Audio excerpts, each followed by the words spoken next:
Yeah, bro. So it's Black History Month. It's lit.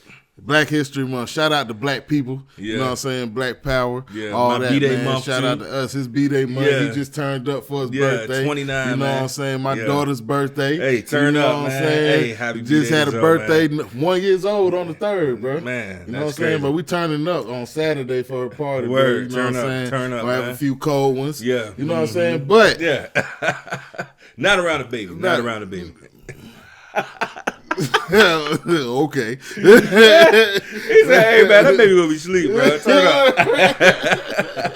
Yeah, 'cause we don't know a lot of people with 1 year olds. You know what I'm saying? Word. So, That's but what's you up. know, at the end of the day, bro, hey, it's Black History Month. Bro, it's lit. It's lit, bro. And in lieu of Black History Month, we've been watching Hip Hop Evolution. Yeah. On Netflix, man. Shameless plug. Yeah. You know what I'm saying? No promotion, nothing like that. But Right. Definitely check them out, bro. dope documentary. Yeah. Like, I Dope. felt like it was dope. You know what I'm saying? Just a quick little fun fact. And my bad if I steal it from you, bro. Hey, yeah, because You know I what I'm was saying? talking about it Yeah, first. but like, he already know what I'm about to say. But, you know what I'm saying? Did you know Did you know? that it is because of Uncle Luke that Uncle we Luke. can have music and art forms that express verbal expressions and all of that stuff?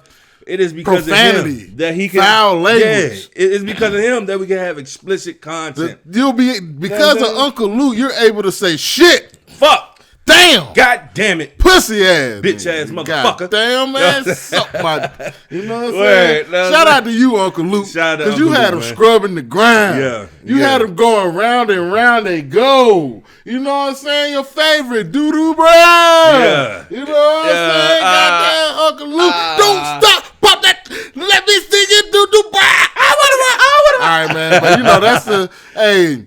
That documentary teaches you a lot about the history of music and hip hop, bro. And you kind of see the connection and how we, you know what I'm saying, made, you know, a culture out of oppression, because everybody had a story about how they were living in the projects. You know what I'm saying? It was rough. It was, you know, struggling to eat. You know what I'm saying? They had to find a release, and music was that release for them. Right. You know, and it's crazy how everybody is kind of connected in a way. It's a dope documentary, man. It paints a great narrative of, you know, hip hop, and I can appreciate that, man. Yeah. So shout out to y'all on that. Shout out to y'all. Shout out to hip hop. Shout out to Uncle Luke for not Uncle losing that Luke, case. man. And shout out Glad to you this won. case of brew that we about to drink, Hey, man. you already know, man. Yeah. Welcome back to another episode of A Cold One.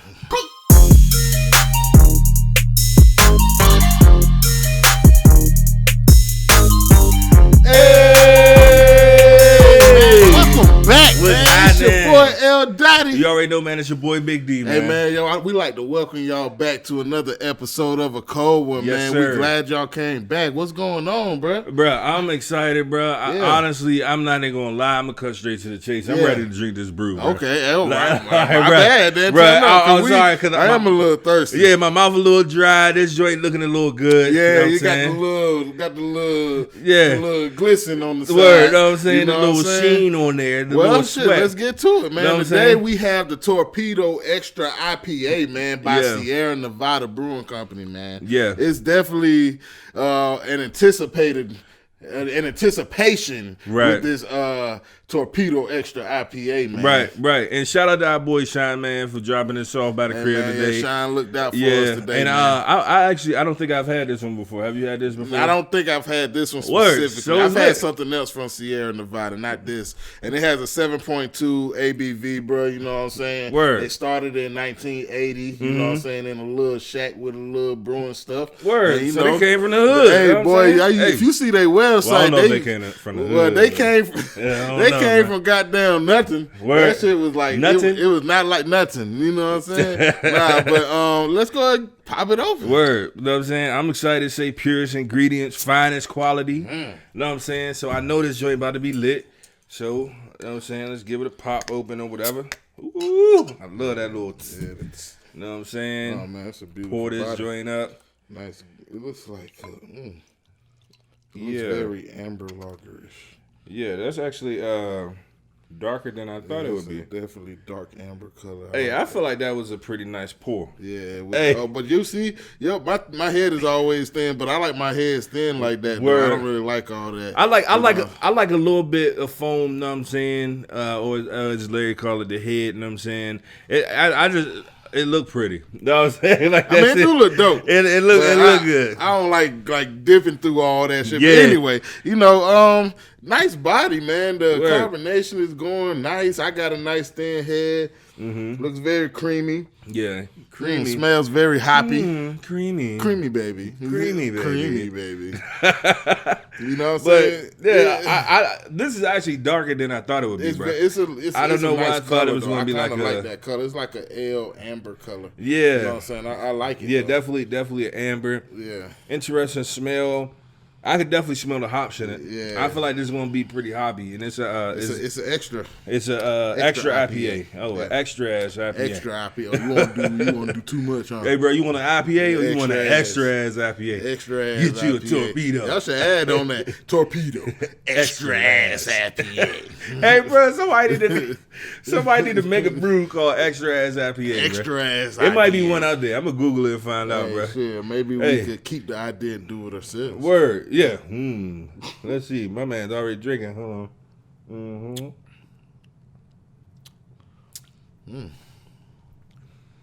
Okay. So that just took me on a whole journey through different flavors, bro. Yeah. I'll say this off rip. It's hoppy. Yeah. It's hoppy. Hoppy. Yeah, this is a different kind of hop. Yeah. It's like it gives me a bite. Mm-hmm. That hoppiness gives me a bite of bitter that I'm not prepared for. You know what I'm saying? Like I don't know, man, but it's good. I'm intrigued by it, but I don't know if this one is quite the one for me. Yeah. Like I said, it's not missing any hops. If you a hop lover, you gonna love this. Yeah. Yeah, this you. Yeah, if you a hop lover, you'll love this. That Torpedo Extra IPA. Hey, y'all, it's Extra IPA. Yeah, honestly, I get like a kind of a dry hop. Yeah, you know what I'm saying? Like it's like a on there. You know what I'm saying? It's not as crisp and refreshing. Right. It's a little more. Right. It's definitely like heavy. A lot of hoppy flavor. Yeah, this kind of reminds me of the I think maybe like a Sweetwater IPA. Yeah. Yeah, I'm definitely getting some hop from it. I wish it had like a little like almost like some fruits in there. Yeah, if it had like a slight, even a slight citrus element, I would be like, okay, that would probably change my mind. It's just real dry. Yeah, it's very dry. The hops. Yeah, the hop is extra hops, man. It's an extra IPA for real. If I ever saw one or drank one, this is it. But I would drink it. Hey, if I 7.2%, bro. I say fuck it. I'm a drinker regardless. Yeah, I say fuck it. It ain't my favorite, but just know it's gonna get drawn eventually. You know what I'm saying? Like 7.2%, bro. Hey, you know what I'm saying? I probably if somebody sat down like a Bud Light that's like 5% or something like that. Yeah. And then a Torpedo, and I was trying to get lit. I'm taking the Torpedo. I'll take the Torpedo. Regardless of the taste. Some people going to be like, oh, a Torpedo tastes way better than Bud Light. Don't compare a Torpedo to a Bud. Shut your ass up. I'm just saying. Turn up on them! No, people be getting mad at that, bro. They be like, hey, bro, don't you throw on no Bud Light. Hey, man, it's people that'll argue both sides. Bro. It's people that are die-hard Bud Light fans, bro. Yeah. It's people that are die-hard bro beer fans. Bro, I'm going to say this, and I'm going to say this right now for all y'all They have the right to be. Hey, I ain't too good for a Bud Light. Me either. Never will be. I ain't too good for a Bud Light, I ain't too good for no beer except for a few. Yeah, maybe for a few. Matter of fact, we're going to talk, one day let's bring on our beer that we know we don't like. And then let's try to explain. If y'all want to see that, if y'all want us to see, to show y'all a beer that we just know we point blank don't like, and then review it and tell y'all why we don't like it, let us know. Comment below. Yeah, comment below. I don't think it's this one. Know what I'm saying? I think it's one worse than this, but, overall, I drink it. I probably wouldn't go to it first, but true. Hey. Well, hey, man, we'll figure it out, man. But Torpedo, I'm interested to see what else is in the arsenal. Yeah. What else do y'all have in the bag? You know what I'm saying? Right. So, bruh, think it's time to go to the cooler. Oh, go to the cooler. Hey, you know what I'm saying? Hey, it's time to open that joint up and have a conversation. Hey, man, and pass me that cold one, man. So, bro, we was talking before we was shooting. Mm-hmm. And we had a slight. This one is. I'm comfortable talking about this one, bro. So I'm gonna try to lay it out, and then I'm gonna step away by bringing it to like a societal issue. Okay, tying it to a societal issue. Okay, what's on your mind, bro? Okay, so I saw this clip. You know what I'm saying? Mm-hmm. Of Gayle interviewing Lisa Leslie. Right. You know, Oprah homie Gayle. Yeah. You know what I'm saying? And she brought up, you know, Kobe's past. You know what I'm saying? And I like the way that Lisa Leslie handled it. You know what I'm saying? She handled it in a very professional manner when she could have easily been justified in flipping on her. You know what I'm saying? Because I just kind of see like a pattern between who they choose to ask these certain kind of questions or do these certain documentaries about. And in my opinion, it's always directed to, you know what I'm saying, black men. You know what I'm saying? And so that's the situation. So how I'm going to turn it into the societal thing is because I saw that and I immediately thought something that I've been thinking for the longest now is that the black man is under attack, bro, from every direction, every angle. You know what I'm saying? I can name at least 3 ways where there are like major roadblocks for black men and systems created to help prevent us from, you know what I'm saying, really being successful and achieving. You know what I'm saying? That's easy to do. But as black men, we have to be able to, you know what I'm saying, remain strong and don't really complain about what's going on while everybody is putting their individual pressures upon us. You know what I'm saying? So I just thought that, you know what I'm saying, she was definitely out of line for that. You know what I'm saying? You waited for a time. It was definitely not the right time. Yeah, that's what I was thinking, bro, because so it is 2 sides to it, of course. You know what I'm saying? Because honestly, the way that the case ended is really unclear of, you know what I'm saying, if he actually did it or not. You know what I'm saying?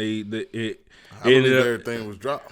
Well, no, it wasn't dropped. She didn't whoever the alleged victim is. Yeah. She didn't testify. She ended up taking it to civil court, and then they settled outside of court. You know what I'm saying? He wrote a letter, you know what I'm saying, basically apologizing.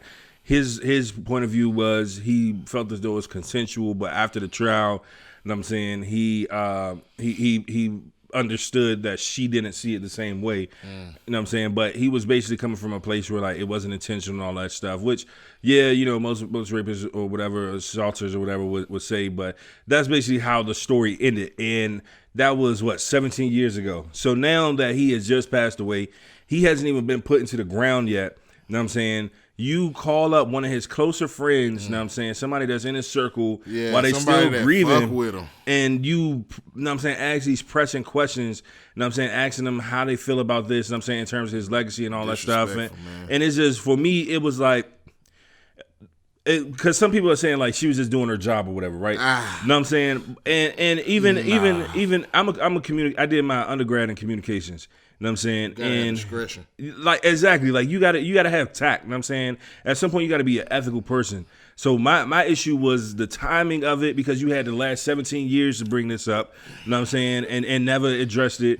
And then when you ask about it, she's clearly, you know what I'm saying, Leslie's clearly saying, you know what I'm saying, she's not with it. Like, she's like, I don't believe it, you know what I'm saying, whatever. And she said, I can't remember exactly what she said, but she asked her about like, what was the last thing you remember about it? And Gayle told her, and she was like, well, we should leave it at that. Right. You know what I'm saying? Like, right. I can't believe, and then Gayle came back and asked her, do she think, you know what I'm saying, it's appropriate for her to ask that question, in which I already knew that she knew the answer to that. Right. The fact that you have to ask that question should let you know that it might not be the most appropriate of questions at this point in time. And so Gayle actually came back out, and she released some statements or whatever, and basically saying that that interview was taken out of context. Like those snippets were taken out of context.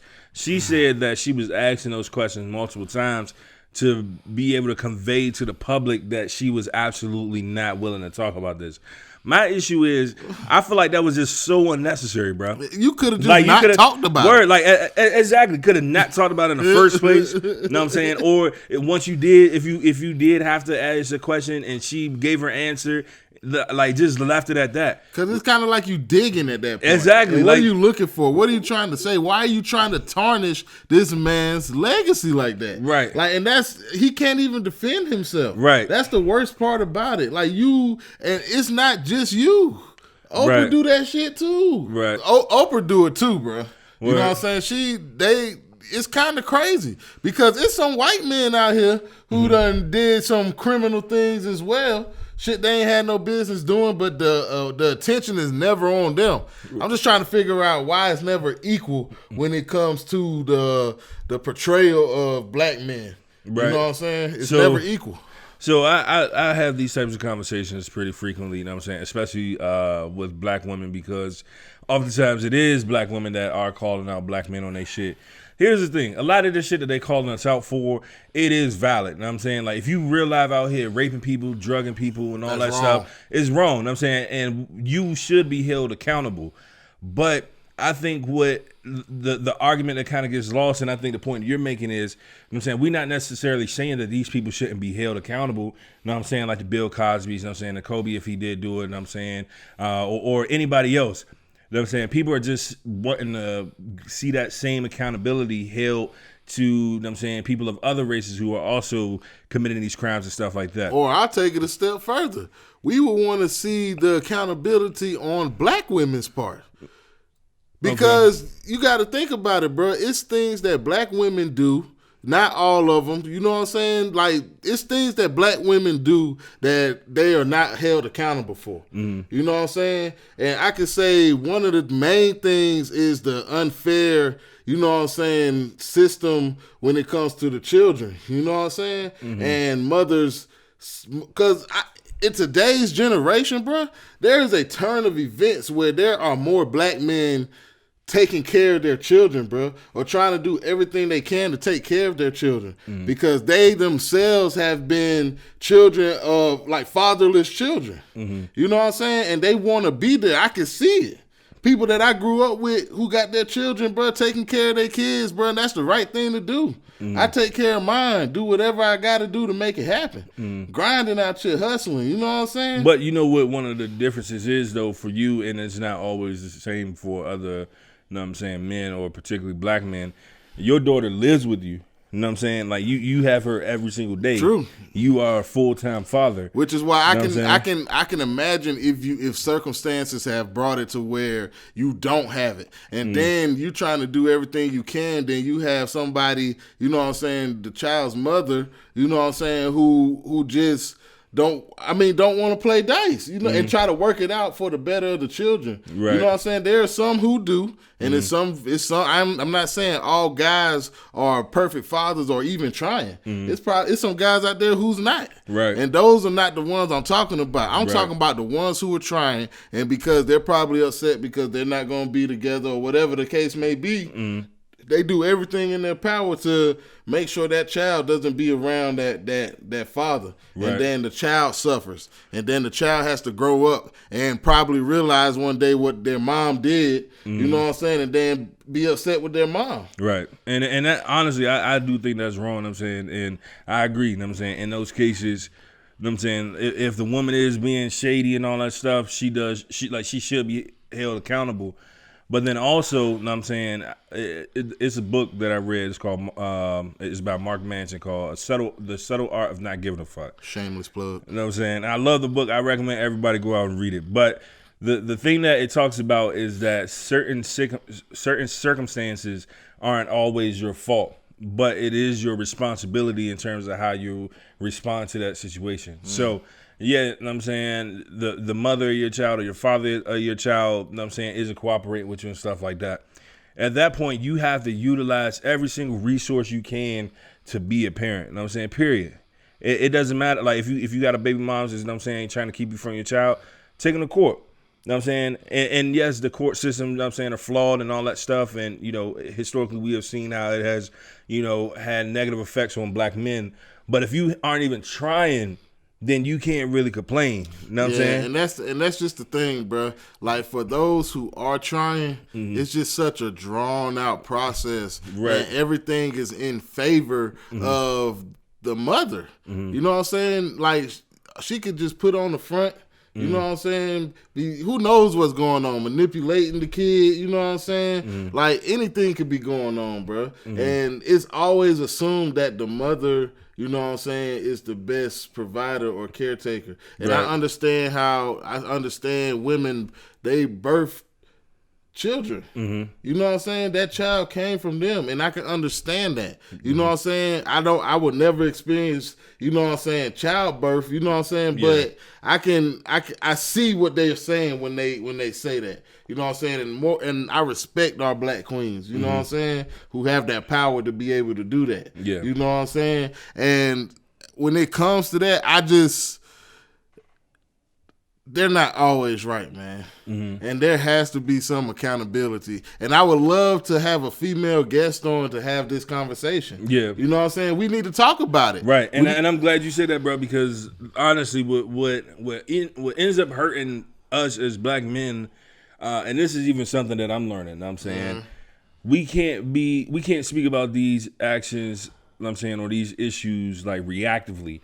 It can't be like, you know what I'm saying, somebody calls us out, so now we're like, but what about women, you know what I'm saying, or, you know what I'm saying, when are y'all going to, you know, like, it'll always be flipped back on us. Right, you know what I'm saying? At the end of the day, it's going to always be flipped back on us. Right. You know what I'm saying? We can't really express ourselves effectively because there's always a reaction pre-planned. Right. Well, because it's like you ain't say so it goes back to like the Kobe thing. You know what I'm saying? Like, she didn't, you know what I'm saying, ask anybody about this rape situation until Kobe passed away. You know what I'm saying? That's when she wanted to bring it up. So it's basically the same thing. You know what I'm saying? Like, we only want to address, you know what I'm saying, certain issues, you know what I'm saying, where women need to be held accountable or white men need to be held accountable and stuff like that. But it's only when we're being held accountable. You know what I'm saying? We like, damn, you know what I'm saying? Oh, how they gonna lock up Bill and then you lock up white men? But before Bill got locked up, we wasn't saying anything about white men. Right. You know what I'm saying? And so that kind of makes it seem as though we aren't truly, you know what I'm saying, caring about it because we aren't having these conversations until the spotlight is on us. You know what I'm saying? Exactly. But that's a part. You don't think that's a part of the disconnect though, because we're conditioned to not say anything at all. So when something on that magnitude happens and it's something that we can go at as a collective, you know what I'm saying, then we take that opportunity. But otherwise, individually, and maybe that's the problem. That's we got to stick together more. Right. No, we have to stick together more. We need to speak up if we truly feel a way about something. And know that it's okay to do it. Yeah. And not only in reaction to us being called out. You know what I'm saying? But just because it's fucking Friday, find something about it. Like, just say something to somebody.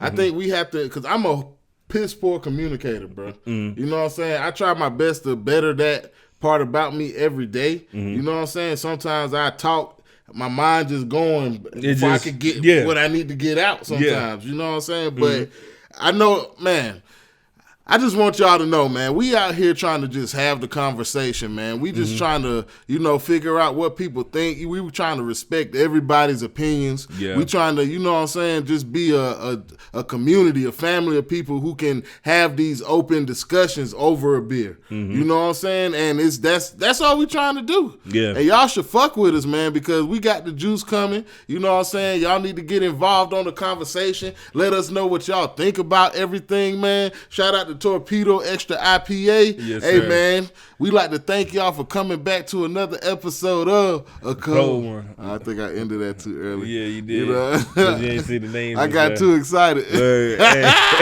Rewind. We'd like to thank Torpedo Extra IPA, man, Sierra Nevada Brewing Company, man. Don't forget to like, comment, subscribe, share, man. Yes, and when sir. y'all subscribe, don't forget to hit the little bling, you know what I'm saying, notification bell, so y'all know that we coming right back at you, man. We like to thank y'all again, man. And once again, it's your boy L Dottie. You already know, man. It's your boy Big D. And we like to thank y'all for coming back to another episode of A Cold One. Yes, sir. Hey, man, cheers, bro. Cheers. Good episode, man. Good Yes, combo. sir. Fuck with us.